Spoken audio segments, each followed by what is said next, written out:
My culture, my heritage. We have a very rich culture in Cross River State. We have an extremely rich culture in the southern part of Cross River State. What we've been able to do in our administration is to identify our culture, brush it up, and market it all over again.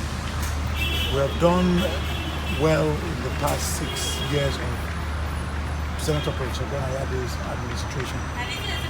So much so that in every senatorial district, we have a cultural event.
Hello.